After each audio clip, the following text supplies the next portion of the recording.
యోహాను సువార్త 15వ అధ్యాయం 7వ వాక్యాన్ని చదువుకుందాం. అందరు తీయండి. ఒక్క నిమిషం, అందరు తీసారా? తీయాలి, బైబిల్ తీసి చదవాలి. మనం దేవుని మందిరంలోకి వచ్చిన తర్వాత అది ఒక క్రమం అంతే. ఇప్పుడు చదవండి. 7వ వచనం. నా యందు మీరును, మీ యందు నా మాటలను నిలిచి ఉండిన ఎడల మీకేది ఇష్టమో అడుగుడి, అది మీకు అనుగ్రహించబడును. దేవునికి స్తోత్రం కలుగును గాక. నేను వాక్యంలోనికి వెళ్ళబోయే ముందు కొన్ని విషయాలు చెప్తాను, జాగ్రత్తగా వినండి. మనం ఏ పని చేసినా దానికి ఒక కారణం ఉండాలి. దాదాపుగా ఇక్కడ ఉన్న వాళ్ళందరూ పొలం వ్యవసాయం పనులు చేసేవాళ్ళే కదా. నాటు వేయటానికి వెళ్తారు, కోత కోయటానికి వెళ్తారు, కలుపు తీయటానికి వెళ్తారు. ఎందుకు వెళ్తారు? సాయంత్రానికి కదా. భక్తి చేసే విషయంలో కూడా మనం ఎందుకు భక్తి చేస్తున్నామో తెలియాలి. మనకి ఒక కారణం ఉండాలి. భక్తి చేసేటప్పుడు భక్తి వెనకాలే ఉండాలి, కారణం ఉండాలి.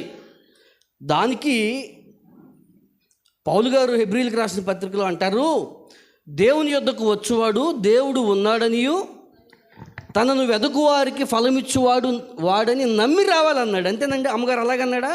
ఏముండాలి? దేవుని దగ్గరికి వచ్చేటప్పుడు ఏముండాలంట? ఫలం ఇస్తాడని. అంటే మనం ఏది చేసినా దాని వెనకాల ఒక పర్పస్ ఉండాలి, ఒక కారణం, ఒక ప్రతిఫలాన్ని మనం ఆశించాలి, అంతే. ఇప్పుడు ప్రతిఫలాన్ని ఆశించాలి, ఓకే, అంతవరకు బాగుంది. కోతకి వెళ్తా కొడవలు తీసుకెళ్ళకుండా వెళ్ళామనుకో, ఏమవుతుంది చెప్పండి?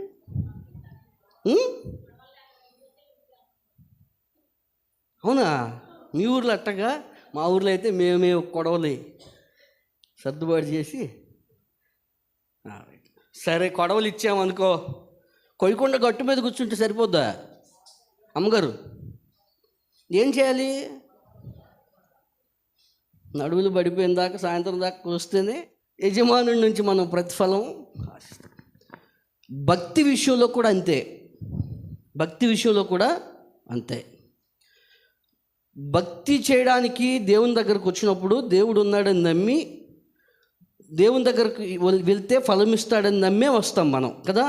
దేవుని దగ్గరికి వెళ్తే మా కుటుంబాన్ని ఆశీర్వదిస్తాడు, మా కుటుంబాన్ని అభివృద్ధి చేస్తాడు, మా కుటుంబాన్ని బలపరుస్తాడు, అప్పులు తీరుస్తాడు, ఆరోగ్యం ఇస్తాడు కదా.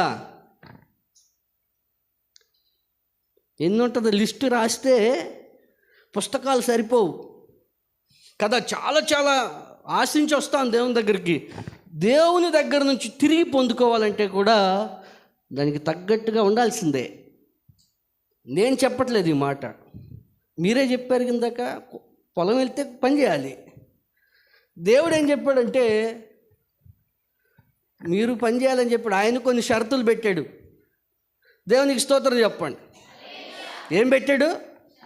షరతులు పెట్టాడు. ఆ షరతులను పాటించకుండా తండ్రి తండ్రి తండ్రి అని గుండ్లు బాదుకున్నా, రొమ్ములు చరుచుకున్నా, బట్టలు చెంపుకున్నా ప్రతిఫలమేమి? మీకు నచ్చినా ఈ మాట, నచ్చకపోయినా వాస్తవం అయితే అదే. తీర్మానం అంటే తీర్మానమే, కమిట్మెంట్ అంటే కమిట్మెంటే, ఉపవాసం అంటే ఉపవాసమే. అలా చేయాలి ఉపవాసం. బైబిల్లో చాలామంది ఉపవాసాలు చేశారు, తెలుసుగా మీకు. ఒకళ్ళ పేరు చెప్పండి. అది ఎస్తేరు ఉపవాసం చేసింది, కింద ఇంకెవరి పేర్లు చెప్తారు మీరు? అయ్యో, యేసుప్రభు 40 రోజులు, మోషే 40 రోజులు, నెహెమ్యా ఎంతమంది ఉపవాసాలు చేశారు. మీరు ఎక్కడన్నా ఎప్పుడన్నా మనకలాగా తిది వచ్చి తలూపినట్టుగా చూసారా? వాళ్ళ చరిత్రలో చదివారా? వాళ్ళకి కారణం ఉంది. మోషేకి ఒక కారణం ఉంది, నెహెమ్యాకి ఒక కారణం ఉంది, ఎస్తేరుకు ఒక కారణం ఉంది, యేసు ప్రభువుకు ఒక కారణం ఉంది ఉపవాసించడానికి. మనకు కారణం లేకుండానే వచ్చి ప్రార్థనలో కూర్చుంటాం. అది సమస్య. తెలవదు ఎందుకు ఉపవాస ప్రార్థనలో, తెలవదు. కనుక ఈసారి నుంచి మాత్రం ఉపవాస ప్రార్థనలు పెట్టుకోకపోయే ముందే ఎందుకు ఉపవాస ప్రార్థన పెట్టుకుంటున్నామో ఒక 5-6 పాయింట్లు రాసుకోండి. 4-5 పాయింట్లు పేపర్ మీద రాసుకుని ఈ అంశాల కొరకు మనం ఉపవసించబోతున్నాం అని ఉపవాసం ఎలా చేయాలో ముందుగానే చెప్పుకుని పొద్దున్నే ఒక 4 డబల్ ఎగ్ దోశలు, ఒక 1/2 లీటర్ టీ, మధ్యాహ్నం దమాయించి దొరుకుతుంది. ప్రార్థనకు రాబోయే ముందు కూడా తిని ప్రార్థనకు వచ్చేవాళ్ళు ఉండే ఉంటారు. మళ్ళీ ఈ ప్రార్థనకి ఎప్పుడు వదులుతారు అయ్యగారు ఈ ఉపవాస ప్రార్థన, ఎంత టైం అయిందో తెలియదు, ఒక రౌండ్ వేసి వెళ్ళామనుకో పడి ఉంటుంది, మనం కూడా చక్కగా కూర్చోవచ్చు అనుకునే వాళ్ళు కూడా ఉంటారు. అంటే మా సంఘంలో సంగతిలో మీకు చెప్తున్నా, మీరు అలాంటి వాళ్ళని కాదు నా ఉద్దేశం, దయతో మన్నించండి. హల్లెలూయా, హల్లెలూయా, హల్లెలూయా. కాబట్టి ఒక పర్పస్తో ఉపవాసం చేయండి, సరేనా? రైట్. ఇప్పుడు నేను నా విషయంలోకి వెళ్తాను. ఇప్పుడు మనం చదువుకున్న వాక్య భాగంలో యేసు ప్రభు మాట్లాడుతున్నారు, అంతే కదా? ఏమన్నారు చెప్పండి? నా యందు మీరును మీ యందు నా మాటలను నిలిచి ఉండిన యెడల మీకేది ఇష్టమో అడుగుడి, అది మీకు అనుగ్రహించబడుతుంది అన్నాడు. నేను బాగా నోట్ చేసుకుని వినండి నా మాట. నా యందు మీరు మీ యందు నా మాటలు అన్నాడా, ఉపవాసం అన్నాడా? నేను ఉపవాసం ఉండొద్దు అంటున్నాను అనుకునేరు, లేచిపోయింది, అపార్థం చేసుకోమాకండి. అక్కడేమన్నాడు అంటున్నా నేను, నా యందు మీరు అన్నాడు, మీ యందు నా మాటలు అన్నాడు కదా. ఆయన యందు మనము, మన యందు ఆయన మాటలు ఉంటే ఏమవుతుంది? మీకు ఏది ఇష్టం అడగండి, అది మీకు అనుగ్రహించబడుతుంది అన్నాడు. ఇది వాగ్దానం. ఏంటది? ఒక విశ్వాసికి, ఒక క్రైస్తవునికి, ఒక దేవుని ఆరాధికునికి దేవుడిస్తున్నటువంటి ఆ వాగ్దానం కదా. మీకు ఏది ఇష్టమో అడగండి, అది మీకు అనుగ్రహించబడుతుంది. అయితే కండిషన్ ఏంటి? నా యందు మీరు మీ యందు నా మాటలు నిలిచి ఉండాలి. నా యందు మీరు మీ యందు నా మాటలు నిలిచి ఉంటే మీకేది ఇష్టం అడగండి, అది మీకు అనుగ్రహించబడుతుంది అన్నాడు. మాట ఇచ్చిన వాడు నమ్మదగినటువంటి దేవుడు, అబద్ధం మాట్లాడక నీలాంటి నాలాంటి వాడు కాదు. మాట తప్పే దేవుడు ఖచ్చితంగా నెరవేర్చి తీరుతాడు. ఇప్పుడు మనకిష్టమైనవి మనం దేవుని దగ్గర నుంచి పొందుకోవాలంటే దేవుడు పెట్టిన కండిషన్ ఏంటంటే నా యందు మీరు నిలిచి ఉండాలి. ఇప్పుడు దేవుని యందు నిలిచి ఉండటం ఎలా? నా ప్రశ్న బాగా నోట్ చేసుకోండి. దేవుని యందు నిలిచి ఉండటం ఎలా? క్రైస్తవ్యం ఏమనుకుంటుందో తెలుసా? క్రైస్తవులు ఏమనుకుంటున్నారో తెలుసా? మేము ఆదివారం ప్రార్థనకు వెళ్తున్నాం కనుక మేము దేవునిలో ఉన్నాము అనుకుంటున్నారు. మేము పాటలు పాడుతున్నాం కనుక మేము దేవునిలో ఉన్నాం. మేము ఆరాధన చేస్తున్నాం కనుక దేవునిలో ఉన్నాం. కానుకలు అర్పణలు ఇస్తున్నాం కనుక, ఉపవాసాలు చేస్తున్నాం కనుక దేవునిలో ఉన్నాము అనుకుంటున్నారు. నేను మరలా రిపీట్ చేస్తున్నా. మేము పాటలు పాడుతున్నాం కనుక, మేము ఆదివారం ఆరాధనకు వస్తున్నాం కనుక, అయ్యగారు చెప్పింది వింటున్నాం కనుక, కానుకలు ఇస్తున్నాం కనుక, ఉపవాసాలు ఉంటున్నాం కనుక మేము దేవునిలో ఉంటున్నాము అని అనుకుంటున్నారు. వాస్తవంగా మనం పాడే పాటల వలన కానీ, మనం చేసేటువంటి ఆరాధనల వలన కానీ, వేటి వలన దేవునికి మహిమ రాదు అని నేను చెప్పట్లా, వస్తుంది. కానీ వీటన్నింటికంటే దేవుడు ఇంకా ఏదో మన నుంచి ఆశిస్తున్నాడు. దేవునికి స్తోత్రం చెప్పండి. వీటిని ఎవరైనా చేయగలరు, పాటలు ఎవరైనా పాడగలరు. అంటే బాలసుబ్రహ్మణ్యం అద్భుతమైన పాటలు పాడాడు. నా గుండె పాడాడు కదా, మీకు వచ్చా పాటలు? రావా? గూడు లేని గువ్వ వచ్చు. ఎన్ని అద్భుతమైన పాటలు పాడాడు బాలసుబ్రహ్మణ్యం. సుశీల ఎన్ని పాటలు పాడింది కదా. పాటలు ఎవరైనా పాడతారు, నేను పాడలా ఇందాక. పాటలు ఎవరైనా, అది అమ్మగారు పాడారు, అయ్యగారు పాడతారు. పాటలు ఎవరైనా పాడతారే. క్రిస్మస్ పండుగకి కేక్ ఎవడైనా పంపిస్తాడు. అర్థమైందా? క్రిస్మస్ పండక్కి కేక్ ఆడెప్పుడు ప్రార్థనకు రానోడు కూడా క్రిస్మస్ పండక్కి ఒకరు 100 రూపాయలు 200 రూపాయలు సందా ఇచ్చి పంపించి పేరు రాసి మైకులో చదివి దూరుకోడు. మళ్ళీ ఆడు అనుకుంటాడు ఆ 200 ఇచ్చి అమ్మో దేవునికి అంత చేసాను అనుకుంటాడు. దావీదు ఏమన్నాడు తెలుసా? నీవు బలులు అర్పణలు కోరువాడవు కాదు, కోరితే నేను అర్పించేవాడిని అన్నాడు. సమూయేలు అన్నాడు దేవుని మాట వినటానికి మించి దేవుడు దేని అందు ఆనందించాడని చెప్పాడు సమూయేలు. వీటికంటే ఏదో ఉంది. అదేంటో బైబిల్ వాక్యం, దేవుని వాక్యం చాలా స్పష్టంగా చెప్పింది. దేవునిలో ఉండటం అంటే ఏంటి? దేవునిలో ఉండటం అంటే ఏంటి? అందరూ యోహాను పత్రిక, మొదటి యోహాను పత్రిక. నా మాటలు అర్థమవుతున్నాయా మీకు? అమ్మా, మొదటి యోహాను రాసిన పత్రిక కాదు, 3వ అధ్యాయం 24వ వచనం చదవండి. ఆయన ఆజ్ఞలను గైకొనువాడు ఆయన యందు నిలిచియుండును, ఆయన వాని యందు నిలిచియుండును. ఇప్పుడు దేవుని యందు నిలిచి ఉండాలంటే పాటలు పాడితే సరిపోదు, కానుకలు ఇస్తే సరిపోదు.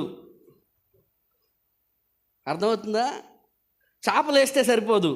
అట్టని మానేశారు, లేనిపోయింది. ఆ పాస్టర్ గారు వచ్చాడు, మా విశ్వాసులు ఓడవటం కూడా మర్చిపోయారు, మళ్ళీ వాళ్ళు బాధపడతారు, లేనిపోయింది. అర్థమవుతుందా నేను చెప్పదలుచుకున్న ఉద్దేశం? అర్థమవుతుందా మీకు? ఇవి సరిపోవు. పై పై పై పై పై పై మెరుగులు సరిపోవు. చర్చికి డెకరేషన్ చేసినంత మాత్రాన్ని సరిపోదు, రంగు వేసినంత మాత్రాన్ని సరిపోదు, లైటింగ్ వేసినంత మాత్రాన్ని సరిపోదు, లేకపోతే మైక్ కొనిచ్చినంత మాత్రాన్ని సరిపోదు. చాలా స్పష్టంగా దేవుడు మాట్లాడిస్తున్నాడు దైవజనుడి ద్వారా. ఆయన ఆజ్ఞలు గైకొనువాడు ఆయన యందు నిలిచి ఉన్నాడు, ఆయన వానిలో. ఆయన అంటే వాక్యం, గుర్తుపెట్టుకోండి. ఆయన అంటే ఏంటి? వాక్యం. ఇందాక మనం చదువుకున్న వాక్యం ఏం చెప్పాడు? మీ యందు నా యందు మీరును, మీ యందు నా మాటలు అంటే ఏంటి? వాక్యం. వాక్యం అంటే ఏంటి? ఆది యందు. ఇప్పుడు క్లారిటీ వచ్చిందా? రైట్. ఆయన ఆజ్ఞలు గైకొనువాడు ఆయన యందు నిలిచి ఉంటాడు, ఆయన వాని యందు నిలిచి ఉంటాడు. రైట్ అమ్మ, ఇక్కడ వరకు క్లారిటీ వచ్చిందా? రైట్. ఇప్పుడు నేను మిమ్మల్ని అడిగే ప్రశ్న ఏంటంటే, ఆజ్ఞలు ఏంటి? ఆజ్ఞలు పాత నిబంధనలో మనకి 613 ఆజ్ఞలు ఉన్నాయి. ఎన్ని? 613 ఆజ్ఞలు ఉన్నాయి. వాటికి రకరకాల పేర్లు ఉన్నప్పటికీ మొత్తం కలిపి ఒక 613 ఆజ్ఞలు చేశారు పెద్దలు, బైబిల్ పండితులు. ఈ కొత్త నిబంధనకు వచ్చేసరికి 1400 చిల్లర ఆజ్ఞలు చేశారు. దేవునికి స్తోత్రం. ఎన్ని ఆజ్ఞలు? ఈ మాటలు గుర్తుపెట్టుకోండి. పాత నిబంధనలో 613, కొత్త నిబంధనలో. అయితే వీటన్నింటినీ కలిపి యేసు ప్రభు ఒక్క ఆజ్ఞగా చెప్పాడు. ఎలా చెప్పారు? ఒక్క ఆజ్ఞగా చెప్పారు. ఆజ్ఞ ఏంటో చెప్పండి. 15వ అధ్యాయం యోహాను సువార్త 12వ వచనం. ఇప్పుడు చెప్పండి, యేసు ప్రభు ఇస్తున్న ఆజ్ఞ ఏంటి? నేను మిమ్ములను ప్రేమించిన ప్రకారం మీరు కూడా ఒకరినొకరు ప్రేమిస్తున్నారా అంటే, ప్రేమిస్తున్నాం కదయ్యా అని చెప్పటం చాలా సింపుల్. కానీ ప్రభు ఏమంటున్నాడంటే, నేను మిమ్మల్ని ప్రేమించిన ప్రకారం అన్నాడు. అంటే ఎలా ప్రేమించాలో చెప్తున్నాడు. దేవునికి స్తోత్రం కలుగును గాక. హల్లెలూయా. ఎలా ప్రేమించాలి? యేసయ్య నిన్నెలా ప్రేమించాడని నువ్వు అనుకుంటున్నావో, నీవు ఇతరులను కూడా అలాగే. ఇతరులు అంటే ఎవరో? వాక్యం అర్థమవ్వకపోతే మన ఆత్మీయ జీవితాలు ఎప్పటికీ దిద్దుబాటు జరగదు, ఎప్పుడు ఫలభరితంగా ఉండవు. అందుకని మీకు అర్థమయ్యే భాషలో చెప్పే ప్రయత్నం చేస్తున్నా. మా ఇంటి పేరటోళ్ళని నేను ప్రేమించుకోవటం గొప్ప విషయమేం కాదు, అన్యులు కూడా అలాగ చేస్తారన్నాడు యేసు ప్రభు. నన్ను ప్రేమించేవారిని నేను ప్రేమించడం పెద్ద గొప్ప విషయమేం కాదు. నాకు ఉపయోగపడే వాళ్ళని, నాకు నచ్చిన వాళ్ళని, నాకు అనుకూలంగా ఉన్న వాళ్ళని, నా తరగతి వాళ్ళని, నా కులం వాళ్ళని, నా మతం వాళ్ళని, నా జాతి వాళ్ళని ప్రేమించడం పెద్ద గొప్ప విషయమేమి, అది ఎవడైనా చేస్తాడు. ప్రతి వాడు ప్రేమిస్తాడు. ప్రేమించినాడు ఎవడో ఉండడు ఈ భూమి మీద. కానీ వారికి అనుకూలమైన వారిని ప్రేమిస్తారంతే, వారికి నచ్చిన వారిని ప్రేమిస్తారు. అర్థమవుతుందా? కానీ క్రైస్తవ్యం అంటే వ్యత్యాసంగా ఉండాలి. అర్థమైందండి? క్రీస్తు మనల్ని ఎలా ప్రేమించాడు చెప్పండి? క్రీస్తు మనల్ని ఎలా ప్రేమించాడు? మీ ఇంటి పేరు ఏంటమ్మా అని అడిగి రక్షణ ఇచ్చాడా నీకు? మీ ఇంటి పేరు ఏంటని అడిగి నీ కొరకు చనిపోయాడా? కాదు కదా. నీ ఇంటి పేరు ఏంటని నీ భూమి మీదకి రాలేదు కదా.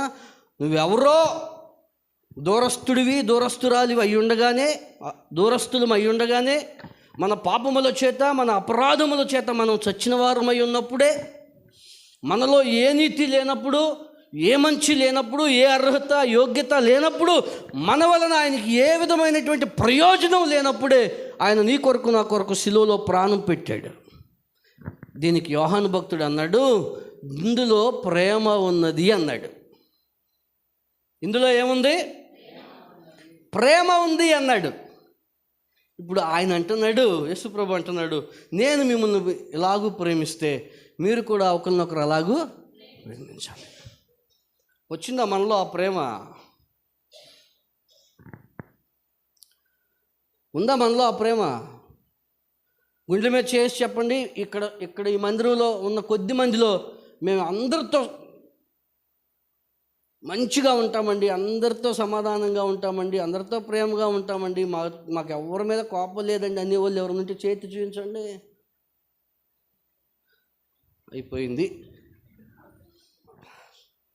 అయిపోయిందిగా. ఒకసారి నక్క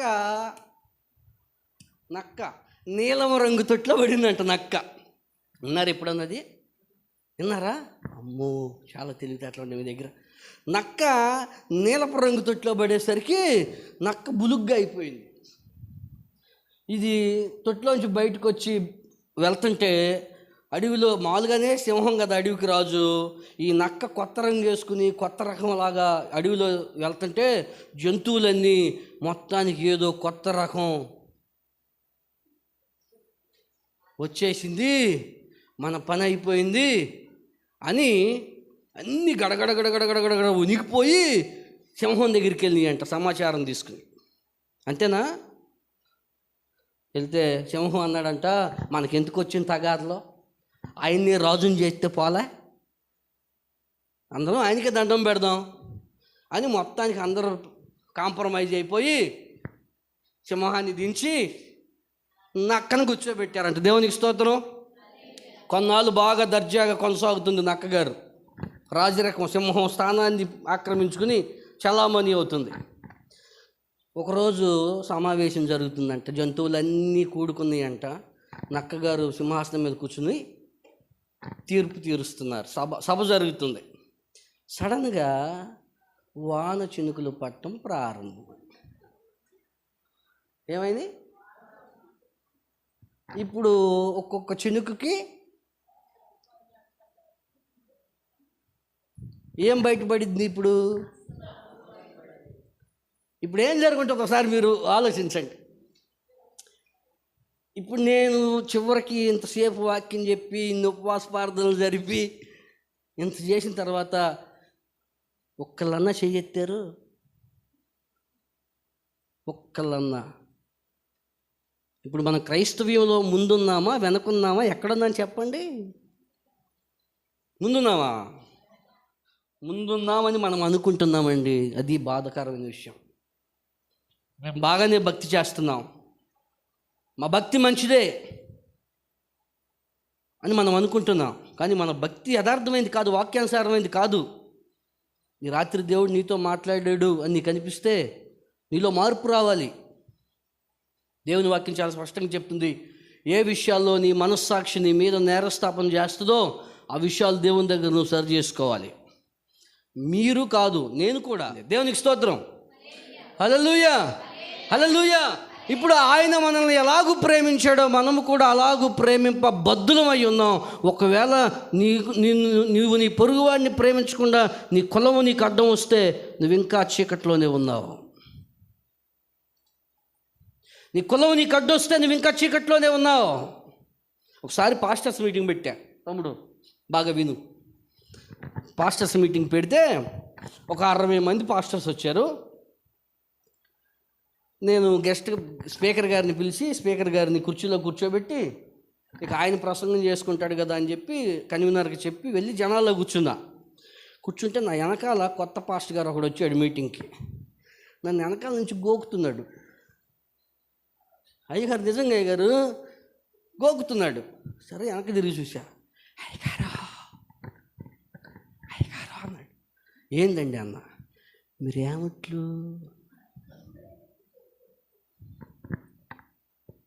ఏమన్నాడు? నీలో కూడా ఉంటారా బ్యాచ్, జాగ్రత్త, మీరేముట్లు అన్నాడు. నేను అన్నాను పనిముట్లయ్యా అన్నా. ఏంటది? మరి మేమందరం దేవుని చేతిలో పనిముట్లమే కదండి. హల్లెలూయా, హల్లెలూయా. ఓయ్ విశ్వాసులారా, ఒకవేళ నీలో ఉందా అది, దేవునికి పనికిరావు, పనికిరారు. నేను కూడా అంతే. ఇక్కడ ఆగి నేను కొంచెం మ్యాటర్ సబ్జెక్ట్ బయటలోకి వెళ్ళి ఒక విషయం చెప్తా, జాగ్రత్తగా వినండి. పాపం అన్నమాట అన్నారు ఎప్పుడన్నా? చాలామంది పాపం అంటే ఏమనుకుంటారంటే వ్యభిచారం. సహజంగా సామాన్యంగా మన మన మన గ్రామాల్లో పాపం అనగానే ఏంటి? వ్యభిచారమే. ఇక అలాంటి వాళ్ళు ఎవరన్నా ఉంటే వాళ్ళని నీచమైన వ్యక్తులుగా చూస్తూ ఉంటాం, మనం మాట్లాడుకుంటాం వాళ్ళ గురించి, వాళ్ళని పరిగణిస్తాం అలాగా. లేదా ఎవరైనా కొంచెం కోపిష్టోళ్ళు, తగాదులు, గొడవలు పడి వాళ్ళని కొట్టే వాళ్ళు ఉన్నారనుకో, అదే పాపం అనుకుంటాం మనం. అలా అనుకునే వాళ్ళు ఉన్నారు. కానీ బైబిల్ చాలా స్పష్టంగా చెప్తుంది, నీ పొరుగువానిని నీ పొరుగువాన్ని ప్రేమించకపోతే పాపమే కదా. మేలైనది చేయనరిగి ఇండి అలాగూ చేయకపోతే ఏమవుతుందట? పాపం వస్తుంది. ఇప్పుడు మనందరం పాపం చేస్తున్నట్టే చేయనట్టే చెప్పండి. అబద్ధం ఆడకుండా వెనకాల ఉన్న వాళ్ళు బాగా తలబండిపోయిన వాళ్ళు ఉన్నారు చెప్పండి. అసలు నీ ఇంటి పక్క వాళ్ళని ప్రేమించగలుగుతావు నువ్వు? కోడలు అత్తను ప్రేమించగలుగుతున్నారా? మీరు ప్రేమిస్తారులే అమ్మా, ప్రేమించిన వాళ్ళ సంగతే. అత్తల కోడలను ప్రేమించగలుగుతారా? ప్రేమిస్తారా? ఇక్కడ ఎవరో మాట్లాడారు, పెళ్ళయిందమ్మా, అవ్వపోయినా నీకు ఎన్ని తెలిసిపోయినాయా? ఏమండి, మన ఇంట్లో ఉంటారండి, అంతే కదా, మన ఇంట్లోనే కదా ఉండేది. నీ కూతుర్ని ప్రేమించగలిగినట్టుగా నీ కోడలను ప్రేమించగలవా? నీ తల్లిని ప్రేమించినట్టుగా నీ అత్తను ప్రేమించగలవా? మరి మన ఇంటిలో ఉన్న వాళ్ళనే మనం ప్రేమించలేకపోతే అసలు దేవుణ్ణి ప్రేమించుతున్నట్టు ఎలా అవుతుంది? ఒకడు నన్ను ప్రేమించిన ఎడల నా ఆజ్ఞలు గైకొంటాడని చెప్పాడు ఆయన. చదివారు ఆ మాట? 14, ఒకసారి చదవండి అమ్మగారు, 14వ అధ్యాయంలో ఉంటుంది, 5వ వచనం అనుకుంటా, 23వ వచనం, 14వ అధ్యాయం. ఒకడు నన్ను ప్రేమించిన ఎడల వాడు నా మాటలో. అరే మరి ఒకరినొకరు ప్రేమించండి అని చెప్పాడు కదా ఆయన. మరి ప్రేమించకుండా మనం దేవుణ్ణి ప్రేమిస్తున్నామని చెప్పడం అబద్ధం కాదు. మనకు మనం అనుకుంటున్నాం ప్రేమిస్తున్నామని, వాస్తవానికి ప్రేమించట్లేదు. నిజం అండి. మనం దేవుని మీద చూపించేది డూప్లికేట్ ప్రేమ. ఆయన ఏదో ఇస్తాడు, ఆయన ఏదో చేస్తాడు అని వాటి కోసం చర్చికి వెళ్ళకపోతే సంఘస్థులు ఏమంటారో, సంఘ పెద్దలు ఏమనుకుంటారో, ఊర్లో వాళ్ళు ఏమనుకుంటారో అనుకుని వచ్చేవాళ్ళు కొంతమంది, పక్కింటి వాళ్ళ మీద పోటీకి పారడానికి వచ్చేవాళ్ళు కూడా ఉంటారు. మందిరంలో టీ పోయాలంటే పోటీలు పడి పోసేవాళ్ళు ఉన్నారండి మా చర్చిలో, నేను చూశాను. ప్రతిదానికి పోటీ ఇక్కడ కూడా. మరి ఎక్కడ క్రీస్తు ప్రేమ? అర్థమవుతుంది నా మాటలు? దేవునికి స్తోత్రం చెప్పండి. తరాలెన్ని మారినా, యుగాలెన్ని గడచినా, జగన మారనిది యేసు ప్రేమ.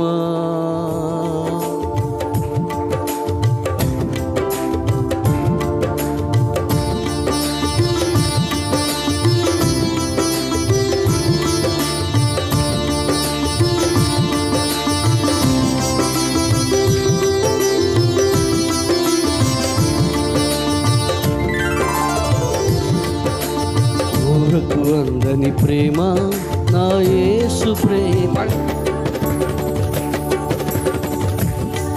నా తండ్రి ప్రేమ. ఊహకు అందని ప్రేమ నా యేసు ప్రేమ, వెలకు అందని ప్రేమ నా తండ్రి ప్రేమ. తరాలెన్ని మారినా, యుగాలెన్ని గడచినా, తరాలెన్ని మారినా, యుగాలెన్ని గడచినా, జగన మారనిది యేసు ప్రేమ. ప్రేమ ప్రేమ నా యేసు ప్రేమ, ప్రేమ ప్రేమ నా తండ్రి ప్రేమ, ప్రేమ ప్రేమ నా యేసు ప్రేమ, ప్రేమ ప్రేమ నా తండ్రి ప్రేమ. ఊహకు అందని ప్రేమ నా యేసు ప్రేమ, వెలకు అందని ప్రేమ నా తండ్రి ప్రేమ.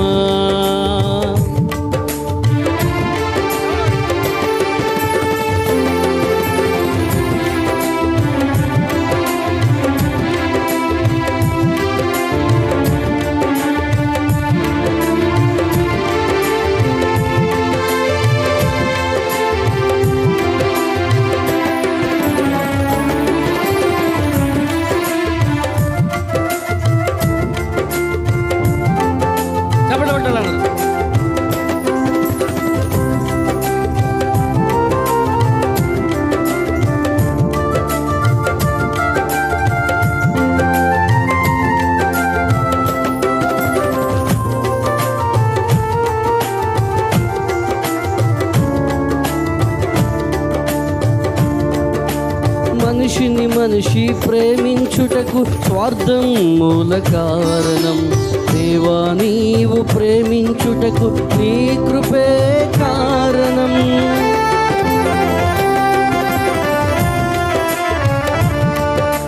మనిషిని మనిషి ప్రేమించుటకు స్వార్థం మూల కారణం. దేవా నీవు ప్రేమించుటకు నీ కృపే కారణం.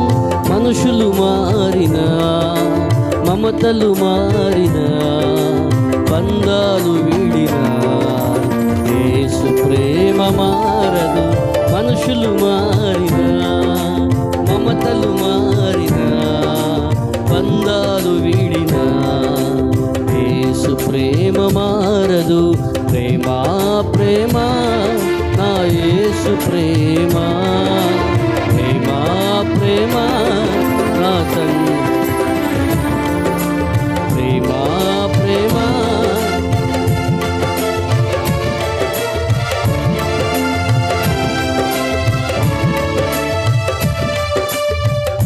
హల్లెలూయా. నేను మరలా అడుగు వెనక్కి వేసి మీకు జ్ఞాపకం చేస్తున్నా. నా యందు మీరును, మీ యందు నా మాటలు నిలిచి ఉండిన ఎడల మీకు ఏది ఇష్టమో అడగండి. మరలా నోట్ చేసుకోండి అన్నమాట. మీకు ఏది ఇష్టమో, మీకు ఏది ఇష్టమో, మీకు ఏది ఇష్టమో, మీకు ఏది ఇష్టమో అడగండి, అది మీకు అనుగ్రహించబడును. ఇది వాగ్దానం. మాట ఇచ్చినవాడు నమ్మదగినటువంటి దేవుడు, వాగ్దానాలు నెరవేర్చేటువంటి దేవుడు. అయితే కండిషన్ పెట్టాడు, ఏంటంటే నా యందు మీరు నిలిచి ఉండాలి, నా యందు మీరు నిలిచి ఉండాలి. ఆయన యందు నిలిచి ఉండటం అంటే ఏంటంటే ఆయన ఆజ్ఞలు గైకొనడం. ఆయన ఆజ్ఞలు ఏంటి? ఆయన చెప్పిన ఆజ్ఞ, నేను మిమ్మల్ని ప్రేమించిన ప్రకారం మీరు కూడా ఒకరినొకరు అలాగే ప్రేమించండి. అలాంటి ప్రేమ మనలో లేదు. అర్థమైందా? అలాంటి ప్రేమ మనలో లేదు, కానీ ఉండాలి అని ఆయన కోరుకుంటున్నాడు. ఆయన ఎలాగూ ప్రేమించాడో మనం అలాంటి ఆయన ఎలాంటి వాడై ఉన్నాడో అలాంటి వారమే మనం అవ్వాలని ఆయన కోరుకుంటున్నాడు. ఆయన సారూప్యత మనలో రావాలని కోరుకుంటున్నాడు.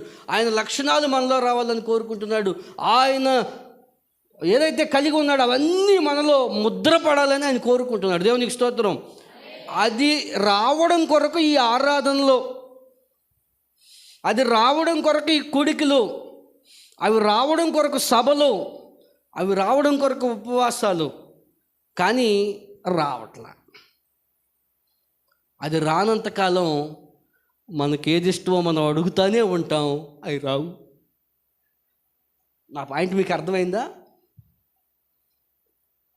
ఇదే మాట ఇంకో చోట చదివిస్తా చూడండి. యోహాను పత్రిక 3వ అధ్యాయం 22వ వచనం, మొదటి యోహాను పత్రిక.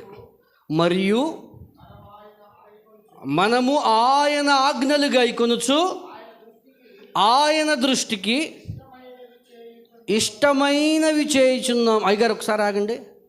అమ్మ తీసావంటారా తల్లి? తీసావా? తీసారా? అందరూ తీసారా?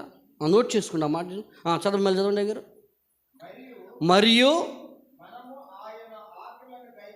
మనము ఆయన ఆజ్ఞలు గైకొనుచు ఆయన దృష్టికి ఇష్టమైనవి చేయుచున్నాము గనుక మనమేమి అడిగినను అది ఆయన వలన ఉందా లేదా? అక్కడ ఉన్నది ఇక్కడ ఉందా లేదా? ఇప్పుడు నేను ఇంతకు మించి క్లియర్గా విపులంగా ఏం చెప్పను. ఎలాంటి దేవుడు అనుకున్నారు మీరు ఆరాధిస్తున్న దేవుడు? ఎలాంటి దేవుడు అనుకున్నారు? తల్లకిందులు చేయగలిగినటువంటి దేవుడు. తల్లకిందులు చేసేస్తాడు నీ జీవితాన్ని ఆయన తలుచుకుంటే. ఎవరో ఊహించలేనటువంటి స్థాయిలో నిన్ను ఆయన నిలబెట్టగలడు, పాతాళానికి తొక్కగలడు ఆయన.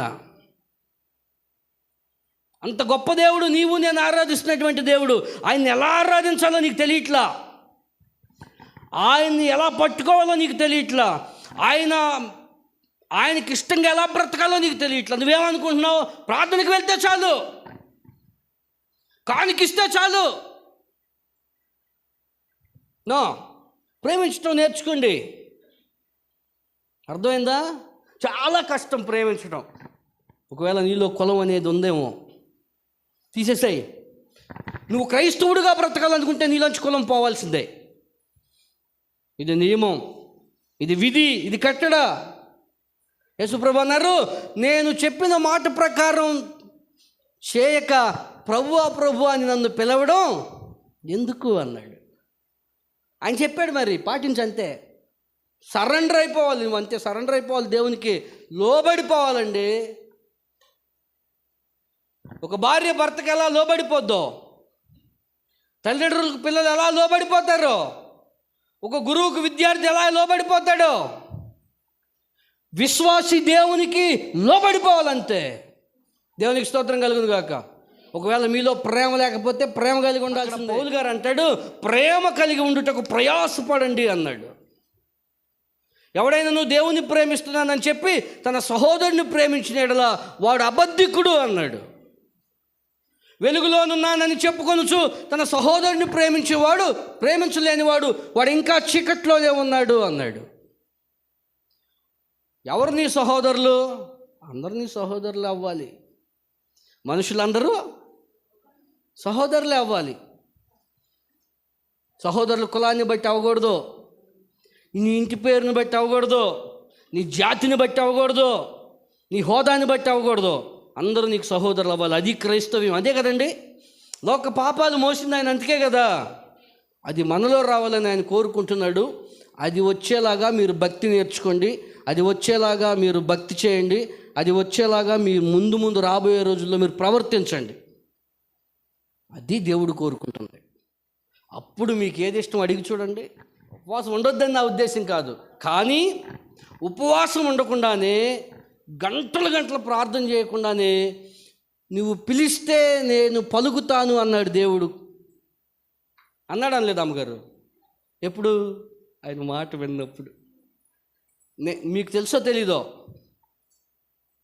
కొంతమంది ప్రార్థనకు మోకరించి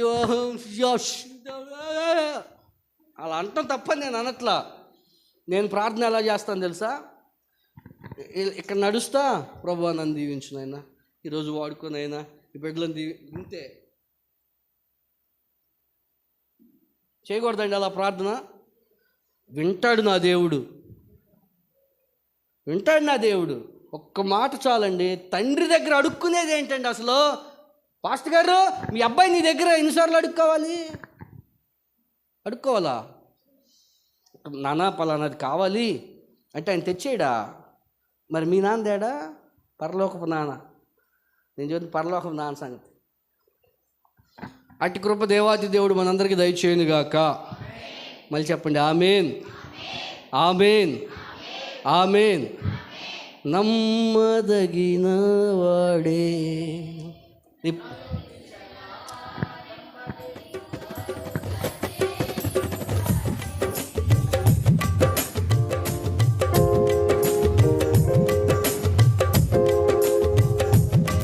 నా జీరు వ్రతము జీవితమంతా చేయి నిలువెల్ల సిలువలో నలిగినాడే, నాకై నిలువెల్ల సిలువలో నలిగి కరిగినాడే. శరీరారెవ్వరు నా ప్రియుడైన యేసయ్యకు, శరీరారెవ్వరు నా ప్రియుడైన యేసయ్యకు.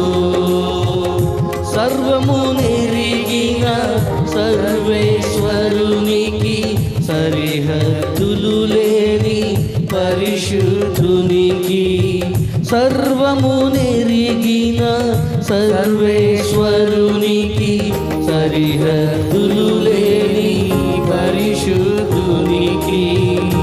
శరీరారెవ్వరు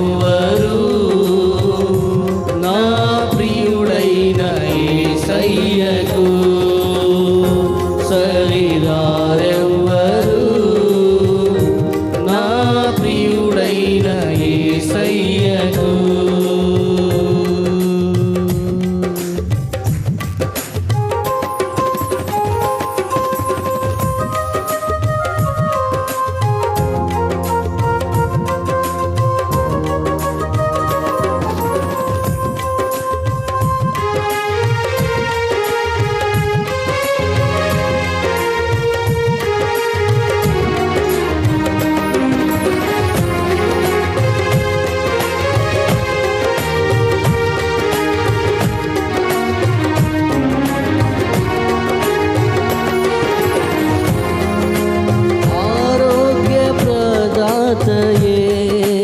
సంపూర్ణ స్వస్థత అనుగ్రహించువాడే.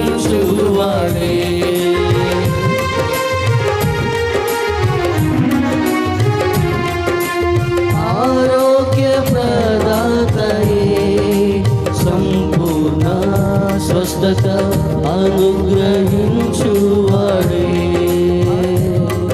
ఆశ్చర్య క్రియలు జీవితమంతా చేయుచు తిరిగినాడే. ఆశ్చర్య క్రియలు జీవితమంతా చేయుచు తిరిగినాడే. నాకై కొరడాల దెబ్బలను అనుభవించినాడే. నాకై కొరడాల దెబ్బలను అనుభవించినాడే. శరీరారెవ్వరు నా ప్రియుడైన యేసయ్యకు, శరీరారెవ్వరు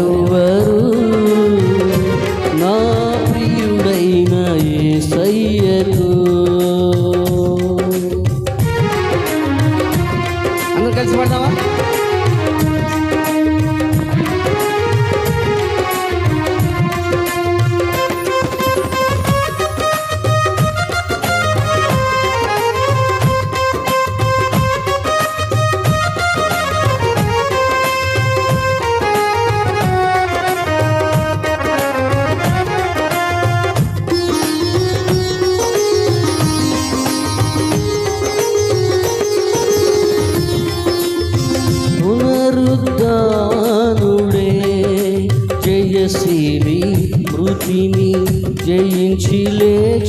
చేసినడే.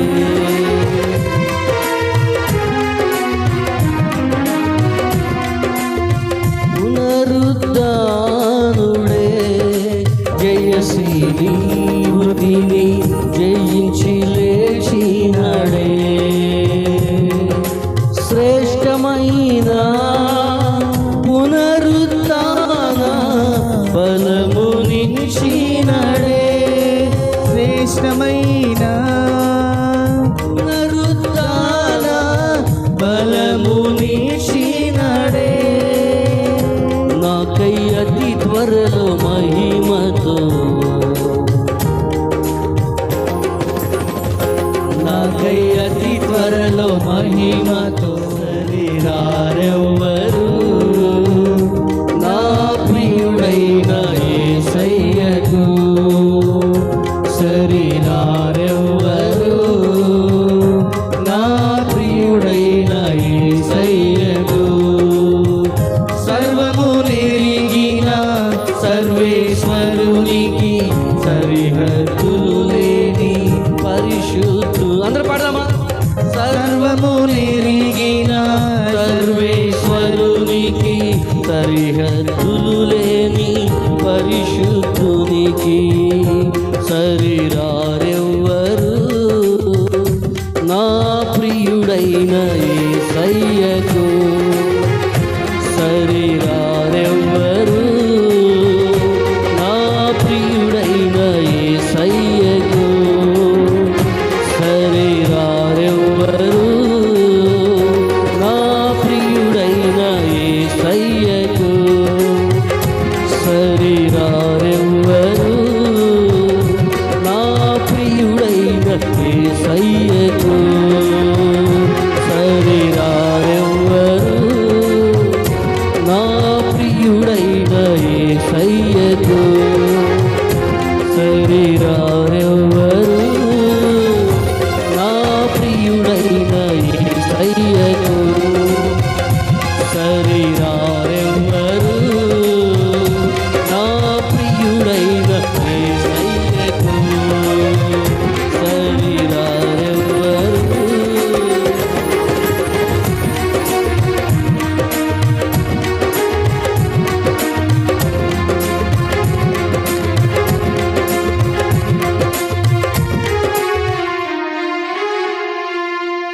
కళ్ళు మూసుకోండి, చిన్న ప్రార్థన చేద్దాం. మమ్మల్ని మిక్కిలిగా ప్రేమించిన మా తండ్రి, నీకు వందనాలయ్యా.